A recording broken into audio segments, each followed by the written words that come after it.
La la la la la la la. Okay, got it. Hello and welcome to another episode of the TF Cast. Today with us we have Sabrina Mercedes, founder of Safe Relations, also a community leader, and has done a number of other things like being over at CATA. What is the... Yeah. My position at CATA right now is the Education and Prevention Specialist, manager. I'm a manager. It's still bizarre for me, but Safe Relations is a separate project from my work at CATA, but definitely overlaps in a lot of different ways. Entirely. Well, give us the rundown on Safe Relations right away, because it's kind of taken on more than one form since I've known about it. So let us know where it's at today and maybe where it came from. Yeah, thank you. It's taken on a lot of forms in my life as well already. The idea actually originated when I was still living in Portland, Oregon. I was on the beach. It was my birthday. I was by myself, and shame has been kind of something that's always been part of my identity, whether it's a mistake that I made or the way that I carry myself or my alternative lifestyle. People have always kind of shamed me for being who I am. And so it was my birthday, I was on the beach, and I had this idea that I would talk about my life and I would talk about important things to me or things that made people uncomfortable. And so I had this idea for a podcast called Safe Relations. And so that's where it started. During that time in Oregon, though, I was really on a healing journey and trying to find different ways to deal with my shame. And yoga was part of that journey. Finding different holistic providers was also part of that journey. Connecting with other people who had experiences like mine was part of that journey. And so over time, I've always wanted to be a yoga teacher since I started practicing 6 years ago.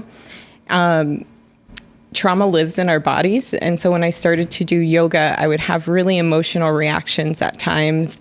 And as I started to learn more and more about it, I figured out, well, this is my trauma. This is me healing. This is me connecting to myself and my body and having that sovereign feeling of ownership of my body was really incredible and just made me want to share it with other people. So as you know, in the last year after the murder of George Floyd, it's pretty clear that we still don't have enough safe spaces here in Mankato.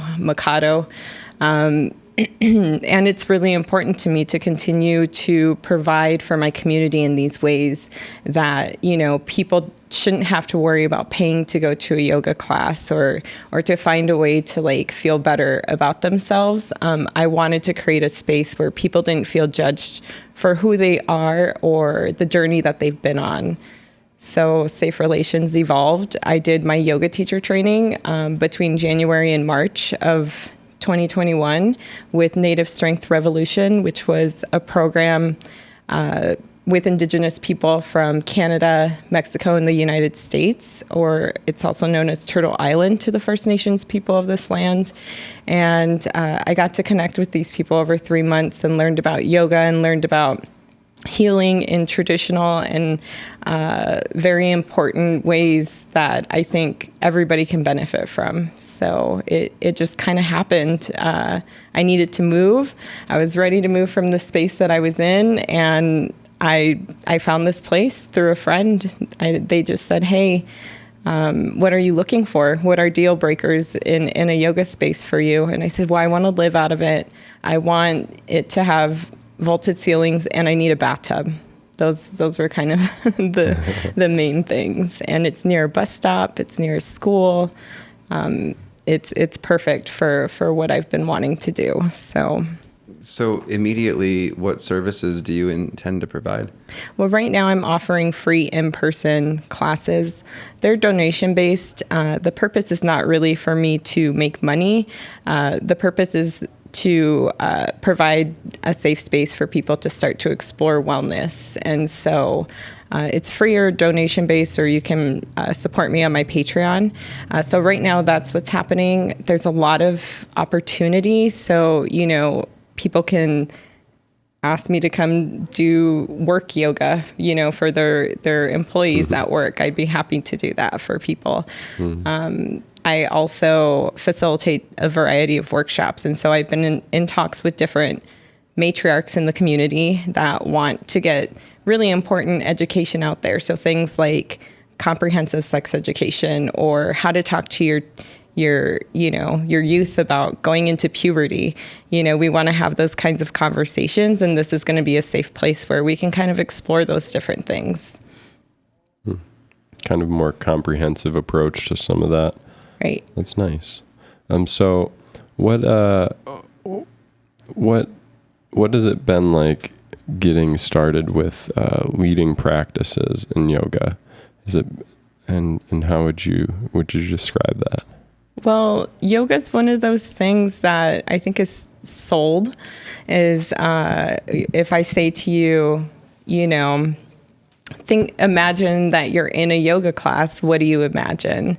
There's probably a very certain type of body. There's a very certain type of person that you imagine, and that's just not what yoga is. And teaching online during COVID has been really, really difficult. I mean, anything during this time has been just more challenging. But people are now really wanting to just connect. And it's been really great because I don't teach in a way that's pushing your body or, pushing you out of your comfort zone in a way that will hurt you. The way that I teach is more so I kind of get a feel of, who's in the class, what's the level of understanding, and then just kind of go from there. And it's been nice because classes have been a little bit slow, that not a lot of people are attending right now, but I kind of see that as a benefit because it gives me time to practice. And then, folks, I get a little bit more one-on-one care. So it's been fun. It's been slow, but that's okay. I know things are going to pick up and I'm going to wish, things were slow. So it's just how it goes. Yeah. Has getting the teacher training involved your own yoga practice too? And kind of knowing a bit more maybe about where some of those ideas come from? And Yeah. So what's interesting about this specific yoga program is that this is the third one I did. The first two, I was really on a search to take a yoga teacher training that was done by someone who looked like me and someone who had experiences like mine. And I saw this come up on my Facebook, Native Strength Revolution with Kate Herrera Jenkins. And it was in person last year, but because of COVID, they were doing it online. I applied for a scholarship. We had a phone interview, and she told me that she used to be a stripper.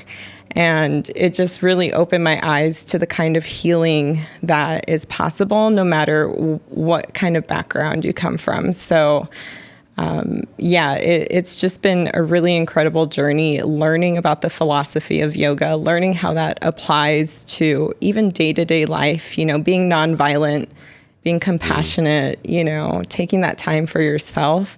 It makes a world of difference, especially since collectively as a community, we've experienced so much trauma in the last even year, but over several years. And I think we're really at a pinnacle point of trying to heal as a community as well. So my idea when I decided to open the studio was to make this a donation-based opportunity for people so that that wouldn't be a barrier. And then people who have wealth have an opportunity to then support those who do not. And it's just been really, really amazing to see the response that people are giving just from that simple act of, sharing knowledge, not charging people for knowledge. So that's nice. You talked a little bit about like the philosophies that came with the class that you took, and then some of the other things you said earlier about yoga being you can imagine a certain kind of person, or how it's like commodified and sold in the United States. For you personally, how does it overlap with a spiritual practice, if it does at all? And like, what are some of the philosophies behind your own practice? Yeah, that's a great question. So I would say that, I mean, yoga's colonized, right? So the British, it originated in India. The British went, colonized it from there, and then it was recolonized in the United States, and then sold in this very different way. I'm not sure if you know a whole lot of history of yoga, but there's also been some problematic things around sexual violence that occurred with certain gurus and teachers all over the place. And so it was really difficult for me to go through the training. And I think going through it with a very specific group of people, we were very intentional to think about and respect the practices of yoga, the philosophy behind yoga, because it does overlap with a lot of what I believe, which is to, share wealth. I'm a single mom. I've been supported by my community my daughter's entire life. I would not be able to even do this if it wasn't for my community saying, I believe in you and I want to help you. And I see that you have these skills, but you don't maybe have finances. So here, let me help you in this way. So again, that kind of give and take, right? Spiritual practice, I would say I am in my indigenous practices. I think yoga makes sense. It's a way to connect, not only with myself, but the outside world around me, nature. I love doing yoga at the beach. It's my favorite thing to do, especially the Pacific Northwest. There's nothing like a Pacific Northwest sunset. And at the same time, it's allowed me to, again, connect to my body during times where I'm experiencing, I have complex PTSD. And so it's helped with my trauma responses. And just when I'm feeling really activated, I can go to a breathing exercise or I can stretch and move my body, because I think that's another thing that people don't talk about is sometimes your emotions or the way you react to things can be so overwhelming that moving your body is the only thing that makes sense in that moment. And that can move some of that stress. And because there's so much shame around talking about these things and wellness, people, think that then wellness is only meant to look one certain way, or you need a therapist, but maybe, I've never done good with talking to someone in that way. I love my therapist now. It's taken many years to find her. And I've also found these other ways of connecting to my culture and, learning about other cultures and finding ways to be respectful, acknowledging the land when, I'm getting ready to do a practice or when I am about to do a speaking engagement. I take a moment and I give my intention and I say, to the land or the space, like, I'm a guest here. This is my intention, and my intentions are good. Do I have permission? And I just, that's kind of like my offering and so, yeah, it's become a way of life, and I'm not perfect at it. Like, I'm not, getting up at 5 a.m. to do a full 2-hour practice or anything like that. I think wellness is a journey, and that's what I love about it so much is you're not going to be good at it all the time. I'm not going to be in Zen mode all the time.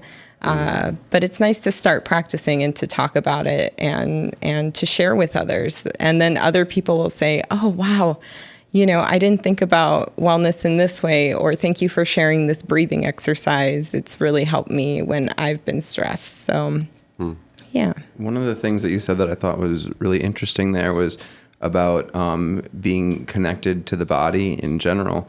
The last few years, I've noticed a lot more that people have been more open, especially in social media spaces, about their mental health situations like that. And a lot of times it's stuff like memes and stuff like that. But it's like very clear that there is some disconnection between people's emotions and their like physicality that regularly people feel. It's well enough known that people can just talk about it now. And I would have not thought about that even 10 years ago. So it's pretty cool because I guess kind of like what I drew from what you said is that yoga can bring those things together in some cases, or for some practitioners. Has that been your experience, or? Yeah, honestly, going through the yoga training, I wanted to quit halfway through.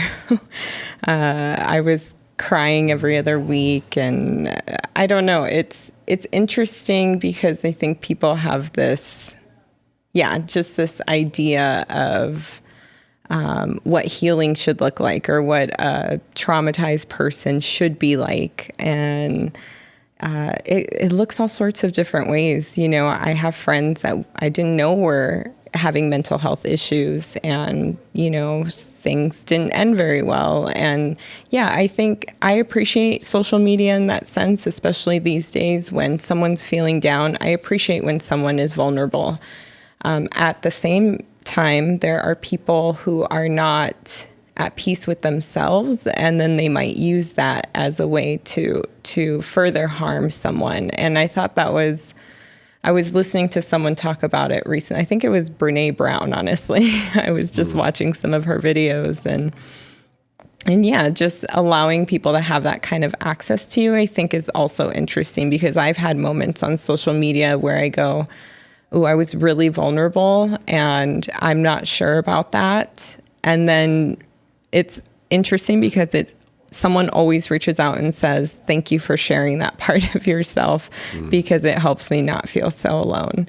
So it's interesting. Mental health is important, though, and it's still something we don't talk enough about. And as I said earlier, body movement, and using body movement as healing as well, is something we don't talk about. So segueing off the social media point, Safe Relations, at least the first times I interacted with it, was like some kind of like vlog on social media where you were talking about issues of consent.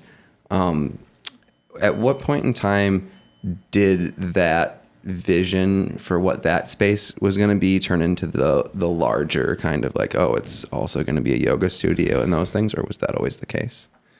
Well, it's still kind of a combination of those things, I guess. I'm the kind of person who does have hard conversations, and I actually like when people, want to have hard conversations. It's uncomfortable. Being told that you're wrong, or being told that you're not going about things in the best way, is always difficult. And I think I just continue to see a need for a place where maybe there's a place where people can go for conflict resolution. Maybe there's a place people can go to learn about comprehensive sex education.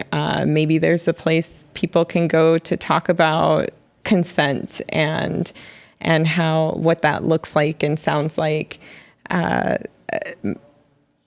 I really wasn't expecting it to turn into a physical space. I thought it was only going to be a virtual space. And, in life, sometimes opportunities present themselves, and it's a leap of very anxious faith.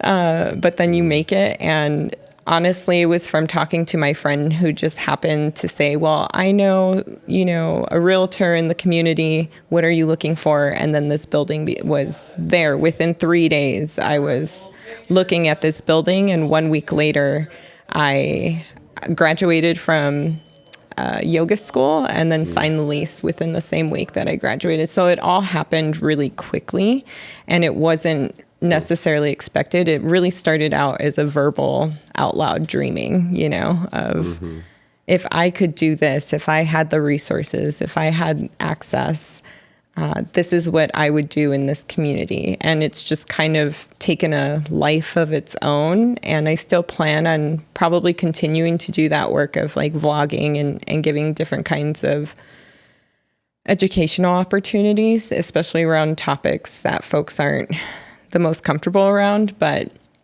all of that is still in the evolving stages. Excuse me. I was going to ask about your experience with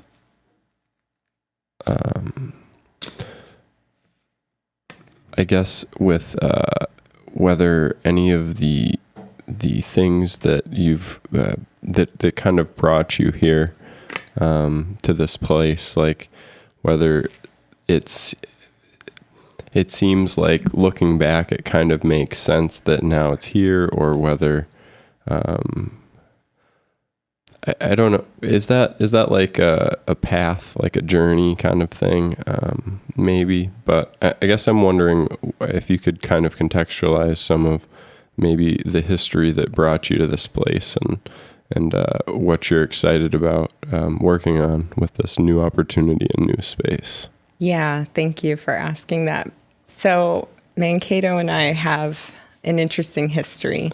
And, I moved here fresh out of basic training at 19 years old and was going downtown, being a young person.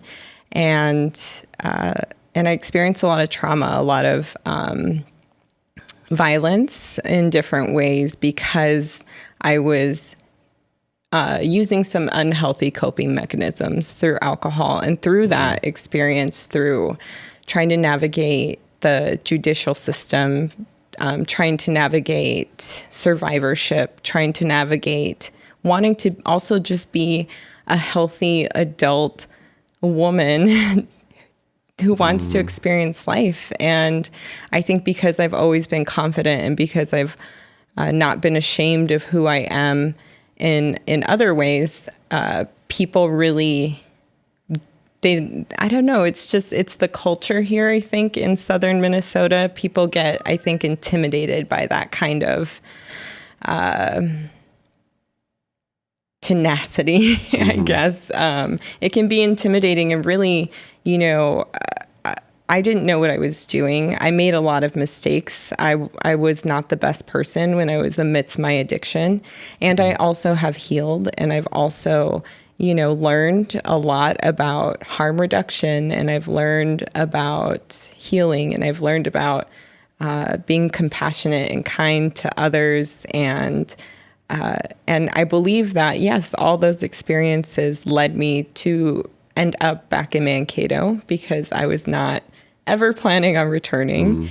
And then life happened, COVID happened, and I ended up back here, and it all made sense. Last summer, it just kind of, reconnecting with folks from my activist past when I was a student here at Minnesota State University, with people like Jasmine Gates Diavalar, and, just again, reconnecting and seeing activism in a different way, and knowing that just because I'm passionate about a certain cause, it doesn't mean that I need to necessarily have a job tied to it. I can still do the work in different ways. So if I can't do the work in a certain way, say at CADA, then I can maybe do the work in a different way in the community. And I think that's also what pushed me to open up Safe Relations and to find a different way to reach the community, because there are a lot of limitations when it comes to working specifically for a nonprofit. A lot of people, I don't think, recognize that, but there are gaps where it's hard to fill in because there's not enough resources, or the resources that we have are very closely monitored or tracked, or we're not allowed to do certain things. So I worked at CADA 6 years ago. I was fired from CADA 6 years ago. And so, I'm not ashamed to tell people that, because it was a different leadership. It was a different organization, and they gave me another chance. And I think that in itself shows a lot, about shame. Like, if I had let shame manifest in myself, I would have never taken the chance to apply to be a manager. And that's what I want people to understand. You can still have issues. Also, back to what you were saying about Safe Relations and kind of the consent and different topics, I want to touch on these social justice issues. I want to touch on those harder conversations to have. regarding police reform or abolishment and different things like that. And so safe relations, I think, is also a way where I can make those connections and support those people in ways, again, that I can't in, maybe my day job. So community aid is really at the root of safe relations, and helping others is at the root of safe relations. I think that's really important. The thing about that you said about shame and like learning as well, because there is a lot, especially when people are coming around to new ideas or being radicalized in some ways, where there's a lot of times where you're going to feel foolish, like looking back at your past and not seeing when you inadvertently caused harm, or when you actively caused harm, or like when you took a silly social position in your learning process. Like, it happens. that should not stop you from wanting a better world, you know? And like, it is basically just the community's job to come together and make those services available, because it's not going, like, the system will not change itself out of existence. Like, we have to do something about it. So like it's cool that you see it that way, and I appreciate that. I don't know how to segue from that, but that's what I was thinking. I don't know. I don't have a lot to talk about it, the community aspect, but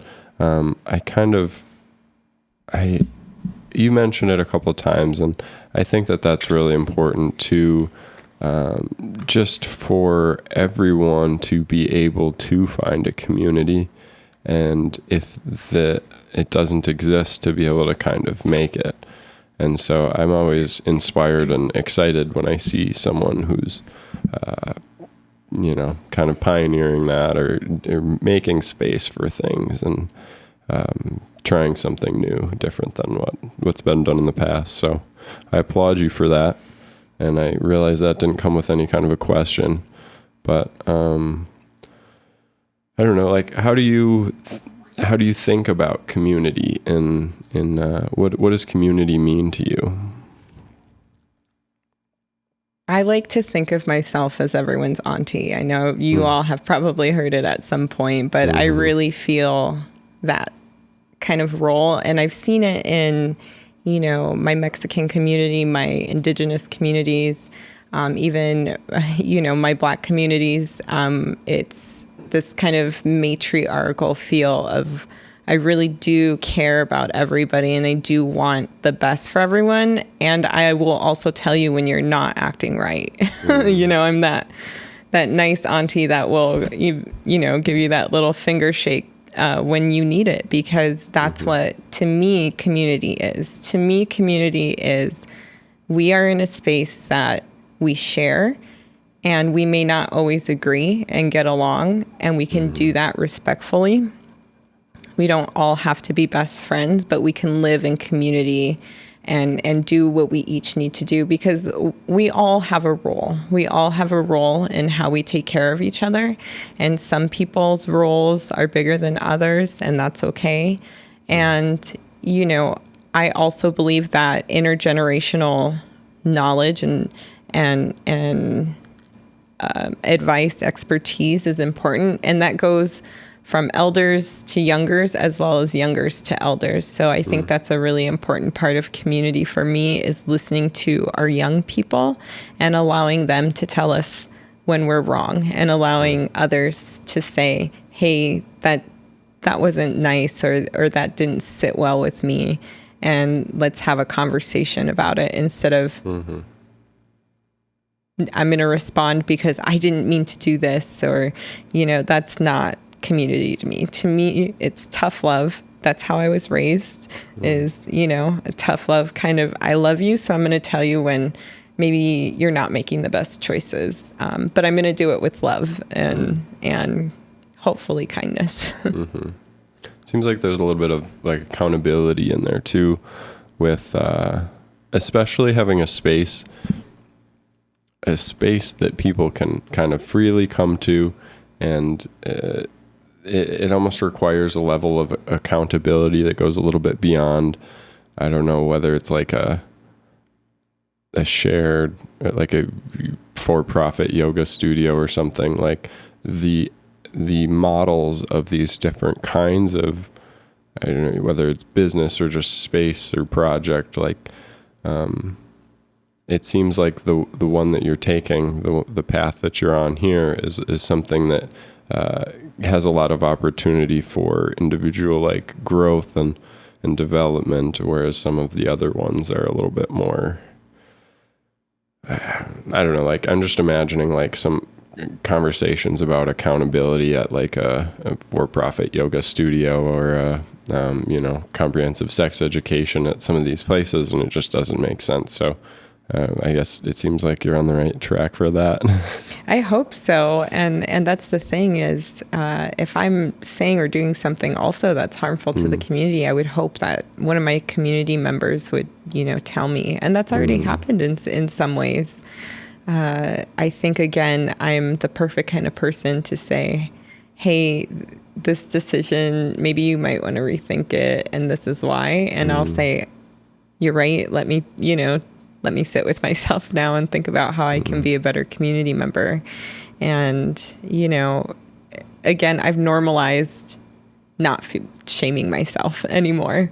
And that's what I want for others to do as well. Because a lot of times, even when we're walking throughout the day or, say you run into someone and they say, oh, I'm sorry, everyone's always apologizing. And I always joke, like, we have enough to be sorry about these days, just say thank you. Try to replace I'm sorry with thank you for understanding I was running a few minutes behind versus being sorry about it, because that sorry is like, then you're shaming yourself, so we'll see what happens, though. I'm really excited for the space and already the immense love and support and community that's shown up in, I haven't even been there a full month yet, so.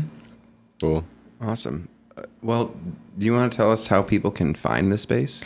Yes. So we are located at 1109 North Riverfront Drive.